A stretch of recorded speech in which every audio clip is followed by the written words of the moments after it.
Disciplina Bibliologia 2. Cumprimento a todos na gloriosa paz de nosso Senhor e Salvador Jesus Cristo. Esta matéria tem como objetivo principal estudar a Bibliologia do Novo Testamento, composto por 27 livros ao todo. Os principais assuntos do Novo Testamento são a vida, a morte e a ressurreição de Jesus, constituição da Igreja, doutrinas e as revelações do Apocalipse. Com o surgimento do profeta João Batista, deu-se por encerrado o chamado silêncio profético, período interbíblico, 400 anos de Miqueias a Mateus, onde Deus não falou, onde Deus não contactou com os homens e houve um silêncio. Por isso, período interbíblico, que durou realmente 400 anos, vindo logo após João, o Filho de Deus, para dar abertura à dispensação da graça, sendo que a língua predominante no Novo Testamento é o grego. Podemos verificar ainda que alguns eruditos hebreus, cerca de 285 anos antes de Cristo, traduziram o Antigo Testamento, até então escrito na língua hebraica e aramaica, para a língua predominante da época, o grego, tradução esta que levou o nome de Septuaginta, porque foi traduzida por 70 tradutores escribas. Se você ler a Bíblia em Ezequiel capítulo 1, vamos encontrar uma visão do profeta Ezequiel relacionada ao trono de Deus e os querubins que carregam ou movimentam o trono de Deus. E assim dizia o profeta, e eles tinham rosto de homem, rosto de leão, rosto de boi e rosto de águia. Prezado aluno e irmão em Cristo Jesus, aí está uma grande revelação dos 4 evangelhos. Deus na eternidade, quando criaram os querubins com esses 4 rostos, já os criou pensando em revelar as 4 formas que o seu Filho Jesus se manifestaria durante o seu ministério terreno. Rosto de leão para a direita do querubim representava que Jesus seria rei no livro de Mateus, ou tido como rei. Nota que, na genealogia, o escritor Mateus, que escreve para os judeus, começa o livro dizendo assim, logo nos primeiros versículos de Mateus: Jesus, filho de Abraão, filho de Davi, fazendo com que os judeus entendessem que ele era descendente de Davi, de uma família real. Em Mateus, ele é conhecido como o rei, rei dos judeus. Aleluia! Quando pensamos no rosto de boi para a esquerda do querubim, logo diz este rosto, que no livro de Marcos, ele seria conhecido como grande servo, ou o servo. Perdão, se era servo não podia ser grande, não existe grande servo. Se é servo, é só servo. O rosto de boi fala de serviço, fala de alguém que serve, e em Marcos 10:45 o Senhor Jesus expressa: o Filho do Homem não veio para servir, ou melhor, para ser servido, e sim para servir, provando aí a sua atitude de servo. O rosto de homem do querubim representa Jesus como homem no livro de Lucas. Observa no capítulo de número 3 de Lucas, do versículo 23 ao 38, quando o escritor Lucas, um médico amado, começa escrevendo esse livro para os gregos. Na genealogia aí, ele começa falando de Jesus, no versículo 23 do capítulo 3, e no 38 ele termina falando de Adão. Veja que ele começa com Jesus e vai lá atrás até Adão, querendo levar os gregos lá atrás a entender que Jesus é o segundo Adão, Jesus homem que sentiria sede, cansaço, sono, fome e etc. Todas as limitações humanas. Aleluia, glórias ao Senhor. E uma das maiores provas, porque Jesus realmente era o segundo Adão, ou um segundo tipo, ou tipo literal de Adão. A grande prova é que Deus formou Adão do pó da terra. Adão não foi produto de uma relação sexual entre um homem e uma mulher, ou seja, não houve a necessidade de um ato sexual, do acasalamento, do esperma com óvulo para fecundar um feto e daí Adão. Não, ele foi formado do pó da terra. Depois de Adão, todos os seres humanos foram produtos de uma relação sexual entre um homem e uma mulher. Segundo a teologia, o pecado original que a humanidade herdou de Adão é transmitido pelo esperma masculino na ejaculação do esperma e logo ao encontrar o óvulo e fecundar e ali iniciar, gerar o feto, ali está sendo também junto, fecundado, está sendo gerado já o pecado original que é transmitido do pai para os filhos. Porém, Deus, ao enviar Jesus Cristo para derrotar o diabo, não o enviou com a possibilidade de ter pecado original. Jesus nunca teve pecado original, porque ele não é produto também de uma relação sexual entre um homem e uma mulher. Ele foi gerado pelo Espírito Santo, glória a Deus, igualzinho a Adão, o primeiro homem criado por Deus, sem ser necessário um esperma aí, fecundando com óvulo. Glórias ao nome de Jesus Cristo. Ele é o nosso segundo Adão, vencedor, Rei dos Reis, o Todo-Poderoso. Então em Lucas ele é conhecido como homem, aí o rosto de homem dos querubins. Quando pensamos no rosto de águia dos querubins, a águia fala de altura, é um pássaro que voa nas mais altas alturas, e quando se pensa em altura relacionada à Bíblia e a Deus, se pensa em divindade, logo se pensa naquilo que é infinito, e Deus é infinito. Ele é o princípio e o fim. O rosto de águia fala de Jesus como Deus, como Verbo, como aquele que é Deus. Ele mesmo disse: o Verbo era Deus, e o Verbo estava com Deus, e o Verbo se fez carne e habitou entre nós. Jesus, Deus, no Evangelho de João, é conhecido como Deus. Aleluia! Daí o rosto de águia dos querubins. Que revelação maravilhosa sobre os 4 evangelhos. Glória a Jesus.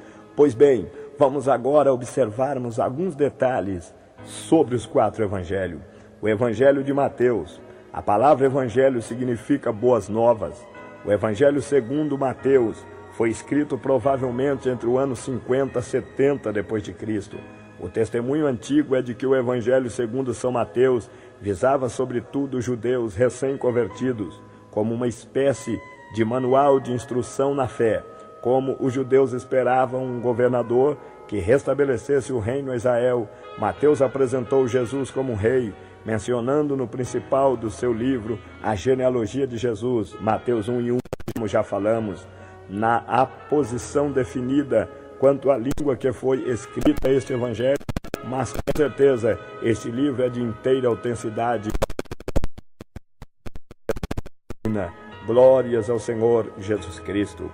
O Evangelho segundo São Marcos foi escrito aproximadamente entre 64 a 67 depois de Cristo, em contraste com muitas questões que envolvem o Evangelho de Marcos. Provavelmente este Evangelho tenha sido escrito em expressado aos gentios daquela cidade, ou seja, aos romanos. Marco apresentou Jesus como servo, sendo que este livro não traz a genealogia sobre Cristo, uma vez que os romanos eram pessoas que se preocupavam mais com fatos que com palavras. Portanto, este livro narrou mais os milagres do que os outros evangelhos, sendo que o seu original foi escrito em grego. O Evangelho segundo São Lucas, já este evangelho foi escrito aproximadamente entre o ano 60 e 80 depois de Cristo. Na opinião de alguns teólogos, este evangelho foi escrito a um alto oficial romano chamado Teófilo, possivelmente convertido ao cristianismo, sendo dirigido aos não-judeus, na intenção de apresentar Jesus como o homem perfeito. Inicia a sua genealogia em Jesus e termina em Adão. Lucas 3, 23 a 28. Este evangelho também foi escrito no idioma grego. Lucas, médico, homem de grande cultura, Lucas veio mais tarde a se tornar companheiro do apóstolo Paulo. Devido às constantes enfermidades do apóstolo, Deus coloca esse grande médico chamado Lucas ao lado de Paulo, auxiliá-lo nas suas enfermidades. Colossenses 4, versículo 11 ao 14. O Evangelho segundo São João foi escrito aproximadamente entre o ano 90 e o ano 100. Aleluia! Sendo ele o último dos apóstolos a morrer na ilha de Pátimo, 80 quilômetros da cidade de Éfeso. O escritor trouxe uma genealogia de Jesus como Deus, João 1, verso 1, escrito originalmente em grego. Este destina-se para os cristãos em geral. Foi o último dos evangelhos escrito. Dado ao seu estilo literário, cremos ser o evangelho de João, escrito para um povo espiritual.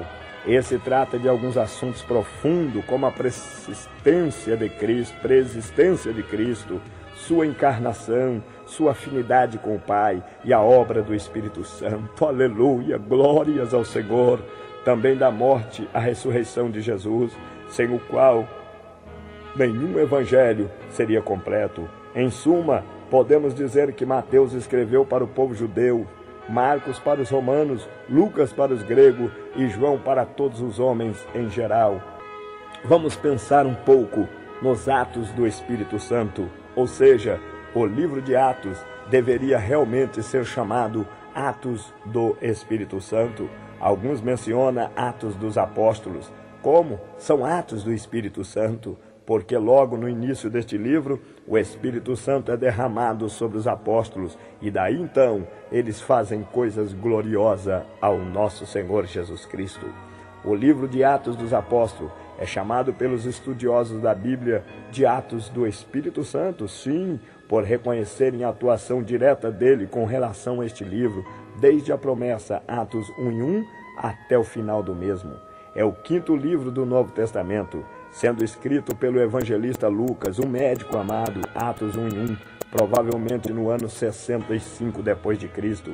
Enquanto o Evangelho de Lucas trata das coisas que o Senhor Jesus começou a fazer e a ensinar, este livro apresenta em seus primeiros capítulos a ascensão de Jesus Cristo ao céu, Atos 1:5, a descida do Espírito Santo, Atos 2, sobre os primeiros cristãos e principalmente sobre os apóstolos, instruindo-os na organização da igreja. Glória a Jesus! É bem verdade que o Senhor Jesus instruiu seus apóstolos em muitas coisas. Em Mateus 16:18, ele clamou: edificarei a minha igreja, ou seja, sobre mim, sobre Jesus, que sou uma rocha inabalável. A igreja está edificada em Cristo. Paulo afirma isso dizendo em 1 Coríntios 3:11, ele é a coluna da igreja. Porém, houve muitas coisas que o Senhor Jesus deixou a cargo do Espírito Santo para instruir os seus apóstolos. Daí a Bíblia fala em Efésios 2:20, o fundamento dos apóstolos. Sim, muitas coisas foram por eles constituídos, instruídos, dirigidos pelo Espírito Santo. Quem sabe na construção de templos, quem sabe na separação de diáconos, quem sabe na organização de grupos na igreja, quem sabe na administração financeira, oh, aleluia, no confeccionar documentos tais como estatuto, cartão de membro, carta de recomendação e outros. Sim, todas essas coisas foram instruídos pelo Espírito Santo. Tudo que os apóstolos intentavam fazer, antes havia constante oração, havia jejum, busca, orientação do Espírito Santo. Atos 13, versículo 1 ao 3 diz: e o Espírito Santo, após a igreja de Antioquia ter orado e jejuado, ordenou: enviai Paulo e Barnabé para a obra que eu tenho chamado. Aluno querido, irmão, pastor, aquele que ouve esta gravação, ouça em nome de Jesus. É hora dos pastores voltar ao joelho, é hora das igrejas orarem e buscar a orientação do Espírito Santo para realizar determinadas coisas. Quantas coisas as igrejas estão fazendo sem êxito, sem sucesso, vão até a metade, param, são obras inacabadas, falta a direção do Espírito Santo. Glória! No livro de Atos, seu conteúdo ainda nos traz o crescimento extraordinário da igreja, onde se fez necessário a preparação de novos obreiros, diáconos, capítulo 6 de Atos, exigindo-se deles os seguintes requisitos: que fossem cheios da fé, cheios do Espírito Santo, de boa reputação e dotados de sabedoria. Meu Deus, se para ser diácono tem que ter tudo isso, imagine para ser pastor. Já no capítulo 8 de Atos, encontramos Filipe revolucionando Samaria com o Evangelho. A seguir, o livro traz o relato do nosso Senhor Jesus Cristo, situando, ou seja, encontrando a Saulo e transformando no apóstolo dos gentios, no poder do Espírito Santo, pois está escrito: disse o Espírito Santo, apartai Barnabé